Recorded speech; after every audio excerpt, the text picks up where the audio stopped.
हम ह्यूमंस किसी भी तरीके से क्यों बिहेव करते हैं? हमारे बिहेवियर को क्या इन्फ्लुएंस करता है कि हम उस तरीके से बिहेव करने लगते हैं?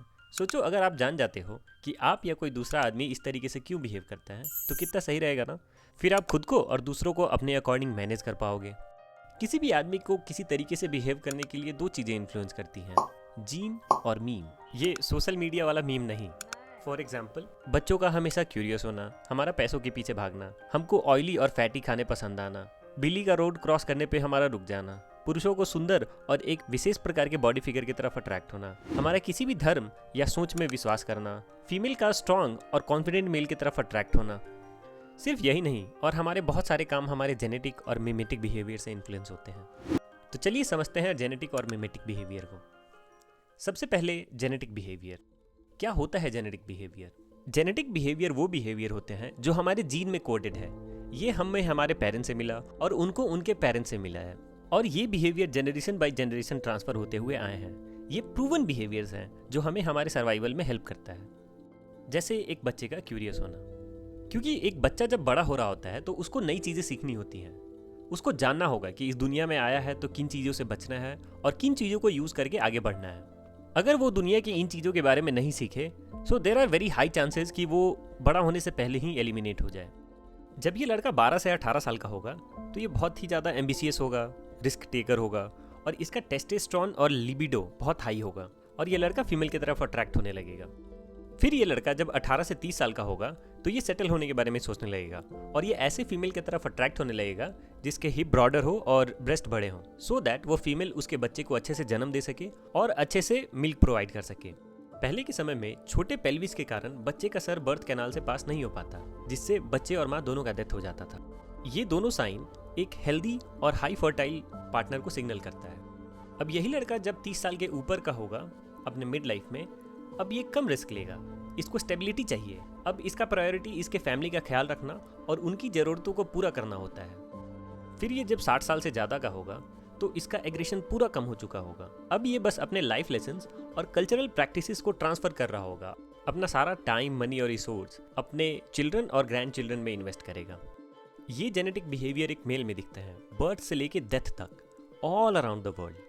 ये उनको किसी ने सिखाया नहीं है, ये उनको जनरेशन टू जनरेशन पास हुआ है उनके जीन में। तुम किसी एक मेल को अकेले आइलैंड पे छोड़ दो, फिर भी वो ये बिहेवियर शो करेगा, क्योंकि ये उसके जीन में है। अब समझते हैं मीम को। फर्स्ट टाइम मीम वर्ड का यूज किया था रिचर्ड डॉकिंस ने अपने बुक द सेल्फिश जीन में। मीम का मतलब होता है ऐसे बिहेवियर जो आप किसी से देख के सीखते हो, जाने या अनजाने में। जैसे जीन सर्वाइवल इंफॉर्मेशन को शेयर करता है जनरेशन टू जनरेशन, वैसे ही मीम आइडियाज, बिहेवियर और कल्चरल चीज़ों को शेयर करता है पीपल टू पीपल। लेकिन आजकल मीम का मतलब होता है फनी चीज़ें जो लोग सोशल मीडिया पे शेयर करते हैं। चलिए समझते हैं मीम के अच्छाइयों और बुराइयों को एग्जाम्पल के हेल्प से। स्मोकिंग सिगरेट, ये एक मिमेटिक बिहेवियर है। बहुत से लोग दूसरों को सिगरेट पीते हुए देखते हैं और स्मोक करने लगते हैं, ये सोचकर कि इससे वो भी कूल दिखेंगे। लेकिन ब्रो, आप गलत हो। ये कूल नहीं, ये डम्ब है। ये हमारे सर्वाइवल के अगेंस्ट है। ये बिहेवियर लोग मोस्टली कॉपी करते हैं मूवीज में देख के, या फिर अपने स्कूल या कॉलेज लाइफ में अपने सीनियर्स को देख के कॉपी करते हैं। इनिशियली ये कूल बनने के लिए स्मोक करना स्टार्ट कर देते हैं, लेकिन लेटर ऑन इनको भी पता चलता है कि दिस इज रॉन्ग और इनको स्मोकिंग छोड़ देना चाहिए। लेकिन ये कभी सिगरेट छोड़ नहीं पाते हैं, क्योंकि इनको इनके दिमाग पे कंट्रोल नहीं है। अब देखते हैं मिमेटिक बिहेवियर इन वुमेन। क्योंकि औरतों में इमोशन ज़्यादा और रैशनैलिटी कम होता है, इनमें मिमेटिक बिहेवियर बहुत ज़्यादा देखा जाता है। जैसे कोई एक लड़की किसी दूसरे लड़की को एक लहंगा पहने हुए देखती है। अब इसे अपने शादी में उससे ज़्यादा एक्सपेंसिव लहंगा चाहिए। अब इस लड़की ने किसी सेलिब्रिटी या अपने किसी फ्रेंड के पास एक एक्सपेंसिव पर्स देख लिया, अब इसे भी वो गुची का पर्स चाहिए। अगर वो कुछ सोशल मीडिया पे देखती हैं तो वो चाहती हैं कि ये उनके भी लाइफ में हो, बिना जाने बुझे कि हो सकता है ये फेक भी हो। किसी और को कुछ करते हुए देख के या कुछ खरीदते हुए देख के खुद का एक्सपेक्टेशन उतना हाई बना लेना कि मुझे भी ये लाइफ में चाहिए, ये गलत है। और इन्हीं अनरियलिस्टिक एक्सपेक्टेशंस के कारण लोगों के जीवन में बहुत सारे प्रॉब्लम्स आ जाते हैं। लेकिन सब कुछ नेगेटिव ही नहीं है। मिमेटिक बिहेवियर के कुछ पॉजिटिव रिजल्ट्स भी होते हैं। औरतें बहुत सारी पॉजिटिव चीज़ें भी सीखती हैं दूसरों को देखकर। वो दूसरों को देखती हैं डिग्निटी और प्यार के साथ रहते हुए, और ये भी चाहती हैं कि इनके भी लाइफ में डिग्निटी और प्यार हो। इन अ लॉट ऑफ केसेस ये दूसरों को देख के सेल्फ इंप्रूव करती हैं और एक बेटर लाइफ जीती हैं। इंडियन मैरिज मिमेटिक बिहेवियर का एक अच्छा एग्जाम्पल है। लोग लोन लेते हैं, अपना प्रॉपर्टी बेच देते हैं और अपने जीवन का सारा कमाई शादी में लगा देते हैं। सिर्फ सोसाइटी और रिलेटिव्स को शो ऑफ करने के लिए और उनका वैलिडेशन सीख करने के लिए। और ये वही सोसाइटी और रिलेटिव्स हैं जो आपको कभी खुश नहीं देखना चाहते हैं। और ये हम लोग क्यों करते हैं? क्योंकि हर कोई कर रहा है और हमने सबको देख के कॉपी कर लिया। अब समझते हैं हमारे देश में हर जगह गंदगी और मिमेटिक बिहेवियर का क्या रिलेशन है।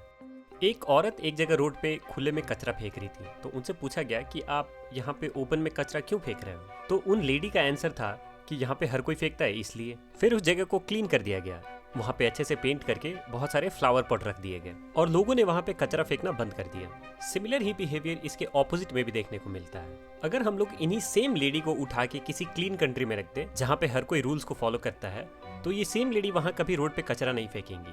क्यों? क्योंकि इन्होंने वहाँ पे किसी को नहीं देखा है रोड पे कचरा फेंकते हुए। वहाँ पे इन्होंने देखा है हर किसी को प्रॉपर डस्टबिन में डालते हुए, तो ये भी वही करेंगी।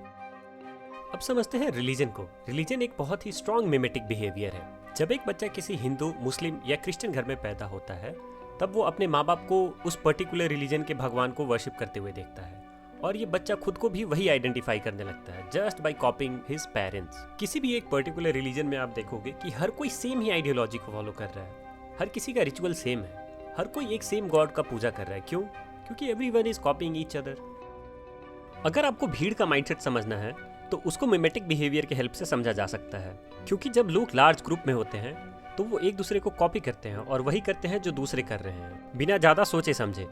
किसी लार्ज ग्रुप में एक पर्सन का अपना morality, guilt, empathy, sense of judgement चला गया होता है। अगर कोई आदमी ग्रुप में एक बहुत घिनौना से घिनौना भी काम कर रहा हो तो वो आराम से कर लेगा, क्योंकि अभी वो भीड़ के माइंडसेट से सोच रहा है, अपने माइंडसेट से नहीं। लूटपाट करना हो, मसैकर करना हो या फिर मॉब लिंचिंग, एक भीड़ आराम से ये सब चीज़ें कर लेता है, क्योंकि भीड़ में हर किसी को लग रहा होता है कि हर दूसरा कोई कर रहा है तो ये सही ही है, इसमें कुछ गलत नहीं है। अभी इसका बहुत अच्छा एग्जाम्पल रिसेंट में विशाखापट्टनम में हुए योगा डे पे देखने को मिला। गवर्नमेंट ने एक इवेंट ऑर्गेनाइज किया था लोगों को योगा करने के लिए। जैसे ही इवेंट खत्म हुआ, वहाँ का भीड़ योगा मैट छीन के भागने लगा। इस इंसिडेंट से हम लोग भीड़ के मेंटेलिटी को बहुत अच्छे से समझ सकते हैं। अभी इस समय भीड़ का कोई भी आदमी अपने माइंडसेट से नहीं, भीड़ के माइंडसेट से सोच रहा है। अभी इस समय इन लोगों में कोई शेम नहीं है, कोई गिल्ट नहीं है या फिर कोई सेंस ऑफ जजमेंट नहीं है। इनको लग रहा है अगर हर कोई योगा मैट छीन के घर ले जा सकता है तो मैं भी ले जा सकता हूँ, इसमें कोई गलती नहीं है। अब इमेजिन करते हैं कि ये भीड़ नहीं होता, इनमें से बस एक कोई आदमी होता, तो वो ये कभी नहीं करता। वो अकेले में ये सोचता कि नहीं ये करना गलत है, बट भीड़ में उसने ये किया क्योंकि उसको लगा कि हर कोई कर रहा है तो ये सही है करना। एक चीज़ और ध्यान में रखना, हो सकता है कि अगर हम उस भीड़ का हिस्सा होते तो हम भी यही करते। तो इस एग्जाम्पल को ध्यान में रख के हमको ये समझना है कि भीड़ को इंडिविजुअल ह्यूमन बीइंग के माइंडसेट से सोचने के बजाय हमको भीड़ के माइंडसेट से सोचना चाहिए। इनमें से mostly mimetic behaviour social media, movies, songs, schools, colleges या सोसाइटी के द्वारा स्प्रेड होते हैं। मूवी और सॉन्ग्स का बहुत ही स्ट्रॉन्ग इन्फ्लुएंस है हमारी सोसाइटी पे। इसका बहुत अच्छा एग्जाम्पल रहा है हमारी सोसाइटी में। अक्सर लड़के ब्रेकअप के बाद देवदास बन जाते हैं। वो दारू पीना स्टार्ट कर देंगे, वो अकेले रहने लगेंगे, अपने आप को बहुत ज़्यादा विक्टिमाइज कर लेंगे, और ये सब इसलिए क्योंकि उसने बचपन से मूवीज़ में यही देखा है। अब यही हम किसी फॉरेन कंट्री का बात करें जैसे हॉलीवुड, वहाँ पे ऐसे मूवीज़ बहुत कम है, ना के बराबर। वहाँ पे मूवीज़ में ऐसा नहीं दिखाया गया है, तो वहाँ पे ब्रेकअप के बाद लड़के खुद को विक्टिमाइज नहीं करते हैं, देवदास नहीं बनते हैं। सॉन्ग्स कैसे हमारे सोसाइटी को स्पॉइल करते हैं वो समझते हैं। मोस्ट ऑफ द सॉन्ग्स में लग्जरी, न्यूडिटी, वायलेंस और गन कल्चर को प्रमोट किया जाता है, और बहुत बार वही लोग इसके शिकार हो जाते हैं जो इस चीज़ को प्रमोट कर रहे थे। For example Sidhu Moosewala. जब आप दूसरों को बहुत ज़्यादा कॉपी करते हो तो आपका क्रिटिकल थिंकिंग और क्रिएटिविटी चला जाता है और आपका आइडियोलॉजी दूसरे की तरह बनने लगता है। कुछ नया नहीं, कुछ स्पेशल नहीं। आई थिंक कि हर एक पर्सन एक स्पेशल माइंड और कैपेबिलिटी के साथ पैदा होता है, लेकिन जब हम उसे एक ग्रुप में डाल देते हैं तो वो ग्रुप के जैसा बनने लगता है, वो ग्रुप की तरह सोचने लगता है। जैसे पानी डिफरेंट लेवल पे हो और वो खुद को एवरेज आउट कर लेता है, वैसे ही लोगों के कैपेबिलिटीज के साथ भी होता है।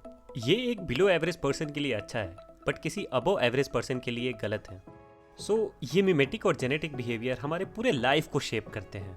इसलिए as a conscious human being ये हमारा कर्तव्य है कि हम मिमेटिक और जेनेटिक बिहेवियर को हमेशा चेक में रखें। इसका बहुत अच्छा एग्जाम्पल मैं देता हूँ। हमारा बायोलॉजी हमको एक स्पेसिफिक बॉडी टाइप की लड़की को चूज करने के लिए बोलता है, बिना उसके माइंडसेट को जाने, बिना उसके लाइफ के अप्रोच को जाने। लेकिन ये गलत है। बायोलॉजी को तो बस रिप्रोडक्शन से मतलब है। एवोल्यूशन को हमारे लाइफ के सफरिंग से कोई लेना देना नहीं है। इसलिए हमारा कर्तव्य है कि हम अपने इस जेनेटिक बिहेवियर को चेक में रखें और अपने लाइफ पार्टनर को सिर्फ अपीयरेंस के बेसिस पे नहीं चूज करें। ओवरऑल लाइफ के अप्रोच के बेसिस पे चूज करें, क्योंकि ये हमारे लाइफ का सिंगल मोस्ट इंपॉर्टेंट डिसीजन होता है। अगर हम ध्यान से देखें तो हमारे लाइफ के ऑलमोस्ट सारे प्रॉब्लम या तो जेनेटिक या मिमेटिक बिहेवियर के कारण होते हैं, स्पेशली ऐसे टाइम में जहाँ पे हर समय हर कोई आपका अटेंशन पा लेना चाहता है। तो कैसे करें इन दोनों बिहेवियर्स को कंट्रोल? सबसे पहले अवॉइड सोशल मीडिया। अगर पॉसिबल हो तो डिलीट इंस्टाग्राम, क्योंकि सोशल मीडिया पे मोस्ट ऑफ द टाइम चीज़ें फेक और क्रैप होती हैं। और फिर खुद को हाई आईक्यू और रैशनली ऑप्टिमिस्ट लोगों के साथ रखो और हमेशा इंट्रोस्पेक्शन करते रहो।